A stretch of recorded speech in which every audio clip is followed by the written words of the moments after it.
नमस्कार साथियों।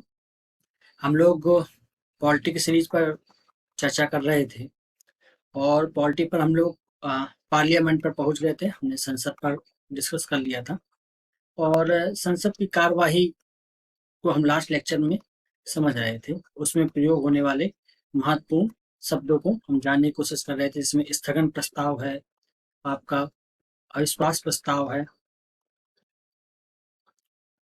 और निंदा प्रस्ताव है। उनमें अंतर भी जाना था। साथ में कुछ और भी महत्वपूर्ण चीज़ें जो हमारे पेपर के लिए इम्पोर्टेंट है, उन पर हमने एक ओवरव्यू समझा था। आज उस पर जो हमने पढ़ा था, उस पर कुछ सवाल कर लेते हैं।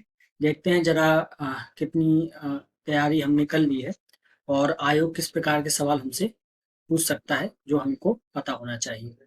तो चलिए सवाल की ओर बढ़ते हैं। तो भारतीय संसद का सचिवालय है, इस पर थोड़ा-सा मैंने चर्चा आपसे नहीं की थी। भारतीय संसद का जो सचिवालय है, भारतीय संसद का सचिवालय, इसके जो हेड होते हैं वो महासचिव होते हैं, ठीक है? और ये अनुच्छेद 98 में इसका वर्णन है, ठीक है? और ये संसद का एक पार्ट होता है। इसलिए पार्ट होता है क्योंकि संसद की जो कार्यवाही यहाँ होती है, उस पर क्या नियम कानून और किस प्रकार से संसद को चलना है, वो ये सब सचिवालय देखता है, ठीक है ना? ये स्वतंत्र होता है पूरी तरीके से सरकार से। तो भारतीय संसद का सचिवालय संसदीय कार्य मंत्री के अधीन है, तो ये गलत हो जाएगा। राष्ट्रपति के अधीन है, नहीं, ये भी गलत है। सरकार से स्वतंत्र है, चलिए इसको एक मिनट के लिए छोड़ देते हैं। सर्वोच्च न्यायालय के अधीन है, तो पहली बात तो ये अपने आप गलत हो जाता है। कारण ये है कि न्यायपालिका और कार्यपालिका और विधायिका, ये तीनों ही अलग अलग चीजें हैं। तीनों ही अपनी शक्तियों का प्रयोग अलग-अलग माध्यम से करती हैं। ये न्यायपालिका न्याय का कार्य देखती है, कार्यपालिका जो नियम बने हुए हैं उनको लागू करवाना, और विधायिका नियम बनाती है।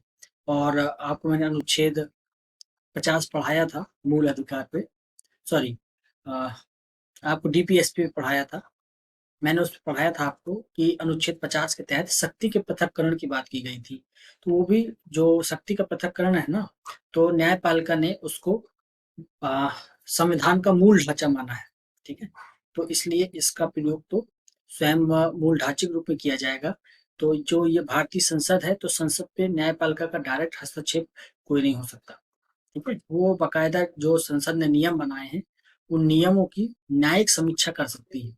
ये पॉसिबल है, लेकिन ऐसे डायरेक्ट कोई नियंत्रण उसका नहीं होता है। तो यहाँ पर जो सबसे पहला ऑप्शन कटेगा, वो आपका डी ऑप्शन कट जाएगा। तो सबसे पहले ये कैंसिल होगा। राष्ट्रपति के अधीन है, चलिए एक बार के लिए आप मान लीजिए इस पे कंफ्यूजन, इसको छोड़ दीजिए। संसदीय कार्य मंत्री के अधीन है। अब सोचिए भारतीय संसद इतना बड़ा होता है, उसके अंतर्गत संसदीय कार्य मंत्री होते हैं। और और अगर ऐसा कुछ हो भी भारतीय संसद का, तो संसदीय कार्य मंत्री दोनों में होंगे। लोकसभा में अलग देखने वाले होते हैं, राज्यसभा में अलग रहते हैं, ठीक है? तो ये अलग अलग टाइप से चीजें दोनों में चलती हैं, जो वहां पर अपनी सदन की कार्यवाहियां देखते हैं, ठीक है? तो इस प्रकार से ये भी आंसर आपका नहीं होगा, डी नहीं होगा। और राष्ट्रपति के अधीन होती है, ये भी गलत वाक्य है, ठीक है? और सरकार से स्वतंत्र होती है, ये सही है। सरकार से भारतीय संसद जो है वो स्वतंत्र होता है। भारतीय संसद का जो सचिवालय होता है वो स्वतंत्र होता है। इसको महासचिव लीड करते हैं, ठीक है? आगे बढ़ते हैं। भारतीय संसद की संप्रभुता प्रतिबंधित है, इसका मतलब क्या है? भारतीय संसद की अपनी एक संप्रभुता है, लेकिन ये इसको जो इसकी लिमिटेशन है वो कौन तय करता है? भारत के राष्ट्रपति की शक्तियों से। तो भारत की जो राष्ट्रपति है वो स्वयं संसद के एक अंग होते हैं, ठीक है? तो जो शक्ति है वो संप्रभुता का भाग ही है। न्यायिक समीक्षा से, चलिए ये हटा देते हैं एक मिनट के लिए। विपक्षी दल के नेता से, वो तो संसद का एक पार्ट होता है विपक्षी दल का नेता। भारत के प्रधानमंत्री की शक्तियों से, भारत का प्रधानमंत्री कुछ नहीं। भारत का प्रधानमंत्री केवल संसद में एक सदस्य होता है और अपने दल का प्रतिनिधित्व करता है, ठीक है? और अपने मंत्रिपरिषद का वो हेड होता है। तो भारतीय संसद में जो भी नियम कानून बनते हैं ना, तो उनकी न्यायिक समीक्षा हो सकती है। तो यही जो उसकी शक्तियों को प्रतिबंधित करता है। तो इसका आंसर जो हो जाएगा वो बी आंसर हो जाएगा। आगे चलते हैं। इसमें आपको परीक्षण करना है क्या सही क्या गलत है। संपत्ति का अधिकार अब मूलभूत अधिकार नहीं है, ये मैंने आपको पढ़ाया था। ठीक है, इसको हटा दिया गया है, 31 में था ये। इसको समाप्त करके अब 300 में जोड़ दिया गया है और इसको कानूनी अधिकार दिया गया है। तो ये वाक्य तो सही है। तो आपको सबसे पहले तो देखना है, सही चुनना है। तो एक जिसमें है वो तो आपको रखना ही है। तो सबसे पहले इसको आप काट दीजिए, अपनी कंफ्यूजन दूर रखिए। पहले इसको पहले आप काट दीजिए। राज्यसभा एक वित्तीय बिल को रोक सकती है। चलिए अभी इस पर हमारी चर्चा नहीं हुई है, चलिए 1 मिनट के लिए छोड़ दीजिए इसको। भारतीय संविधान की प्रस्तावना में 42वां संशोधन जो है वो कहता है धर्मनिरपेक्ष और लोकतांत्रिक शब्द बढ़ाया गया। तो पहली बात तो आपको 42वां संशोधन द्वारा पता होना चाहिए। मैंने आपको प्रियम्बल जो पहला या दूसरा लेक्चर था उसमें मैंने बताया था, उसमें जो शब्द जोड़े गए थे उसमें धर्मनिरपेक्षता जोड़ी गई थी या पंथ निरपेक्षता, समाजवादी शब्द जो है वो जोड़े गए थे। ये हमारे जो शब्द ये सब जोड़े गए थे। ठीक है, एक बार जरा प्रियम्बल मैं आपको पढ़ के सुनाता हूँ।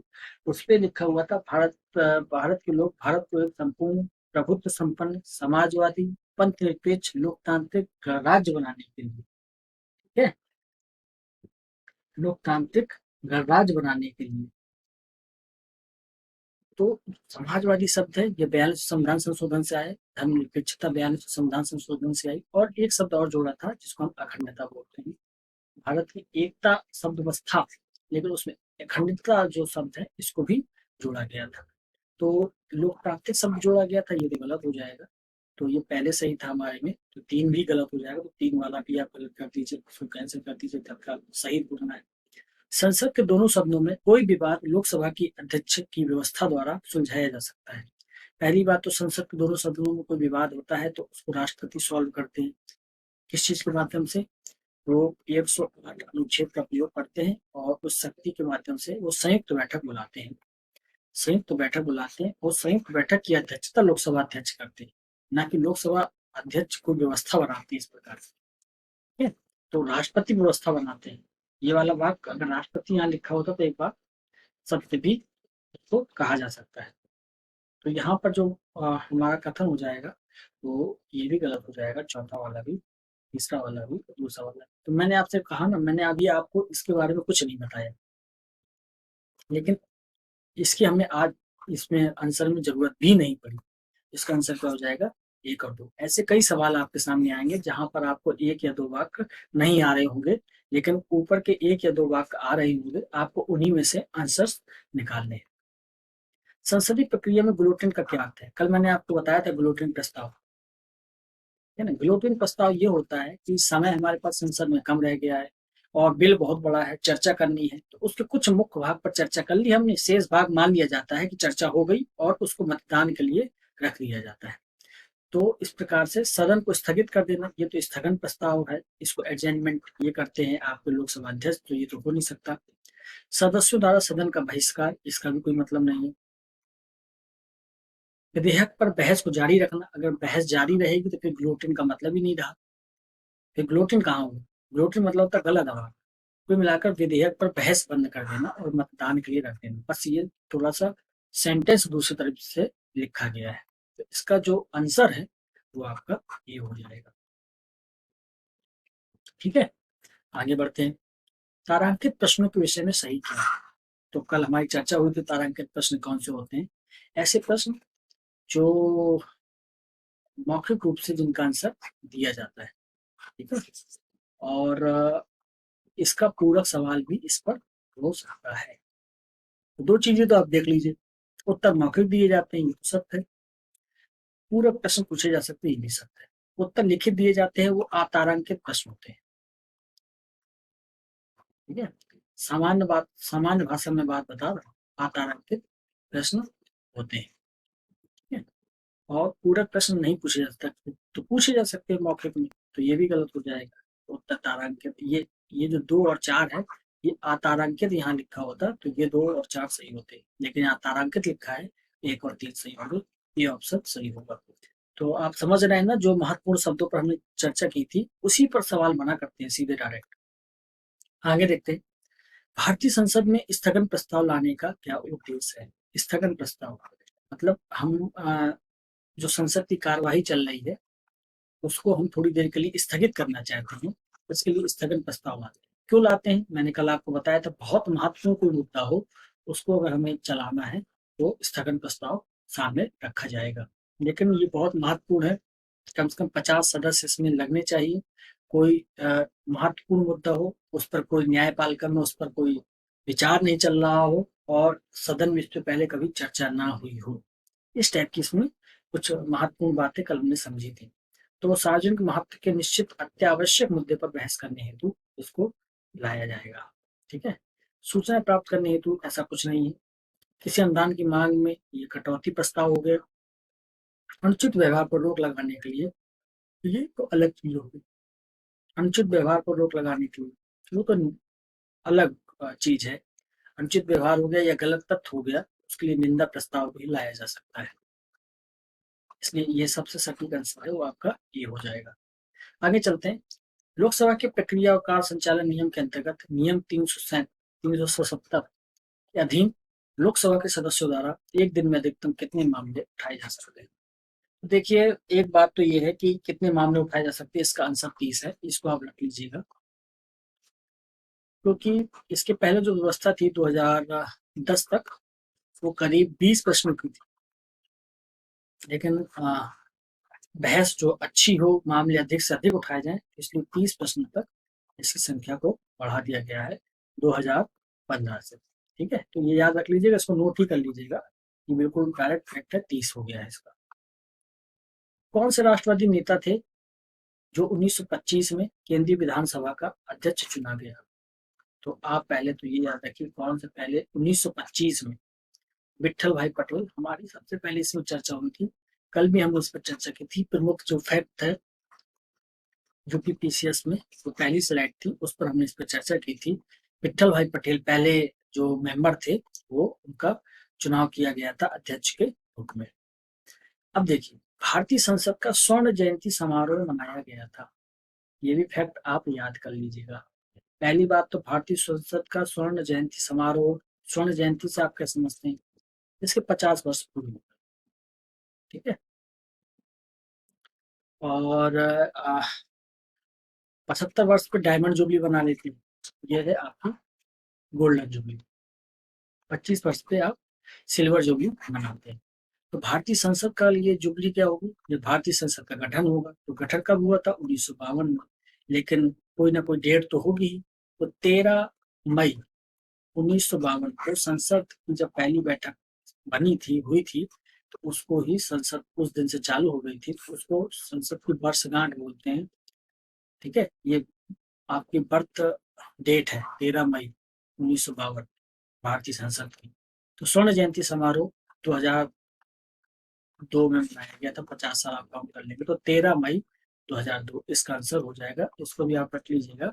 आप 13 मई 1952 रख लेंगे तो फिर कोई दिक्कत नहीं होगी। बस आपको थोड़ा आइडिया हो स्वर्ण जयंती कब मनाई जाती है, सिल्वर जुबली कब मनाई जाती है, और आपकी डायमंड जुबली कब मनाई जाती है।